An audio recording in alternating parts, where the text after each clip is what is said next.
Okay, welcome back. This is part B of lesson 3 of the topic vectors. Okay, in part A, we talked about the parallelogram law of vectors. Here, we'll be talking about the triangular law of vectors. If you have not viewed part A, do well to view it. The link to part A is given in the description of this video. And also, do not forget to subscribe and hit the like and notification button so that you can always get alerted whenever new lessons are updated. Thank you very much. Okay, triangular law of vectors. This law states that when two vectors representing two sides of a triangle are added, the sum is equivalent to their resultant, which is represented by the third side of the triangle. All sides of the triangle taken in order. Okay, what does this mean? Now, mind you, how did we get here? We are trying to find the resultant of two vectors that are inclined at an angle to each other. So we said we could use either triangular method or parallelogram method. So in triangular method, let's take it that this is our first vector acting at this point. All right. Now, in this method, our second vector is going to be taken from the tip of this first vector or the head of the first vector in this manner. Okay, so this now forms our angle of inclination between the vectors. Okay, now that dotted line you are seeing there is just representing the axis of the line of action of the first vector. So technically, by this representation, we are still saying that these two vectors are inclined at angle theta with respect to each other. So from triangular law, what we are saying now is that this now gives our resultant. You can see what we have here is a triangle. This is PQ. So here now gives our resultant vector. Okay, and this resultant is the vector sum of the two vectors P and Q.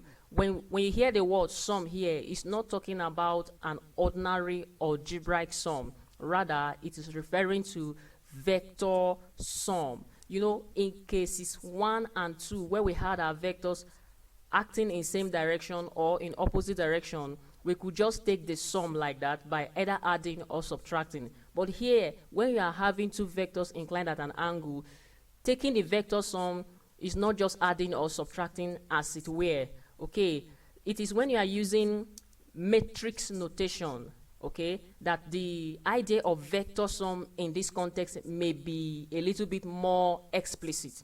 Okay, talking about position vector, row vector, column vectors, you know, there's a way you can use that notation to do your vector sum. But here, like I said, that the scope of this lesson does not extend to matrix notations. All right, so what you should take from here is that vector sum in this context, where two vectors are acting at an angle to each other, is not just an ordinary algebraic sum. Now, there's another statement in that law that we must also take note of. All sides of the triangle taken in order. It means that the senses are pointing in the appropriate directions. All right.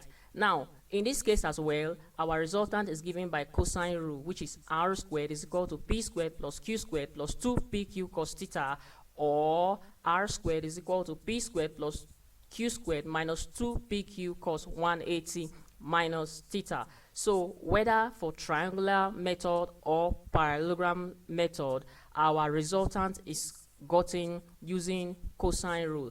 I have said previously that do well to review cosine rule from your mathematics in case you have not done so or you are not familiar with that, okay, because the scope of this lesson does not capture explanation of a sine or cosine rule. This brings us to the end of lesson 3, part B of lesson 3. In the next lesson, lesson 4, we'll be talking about how to find the direction of the resultant. Mind you, all the while we'll be talking about finding the magnitude, the resultant, but the resultant also has a direction because it is a vector quantity. So stay put and watch out for the next video. If the vectors were just acting in same direction or opposite direction, we can easily get the direction of the resultant like we saw in cases 1 and 2. But here, at an angle, there are special ways of getting the direction of the resultant, which we are going to be seeing in the next lesson. Thank you very much. hit the subscribe button and the like button so that you can get updated. See you in the next lesson.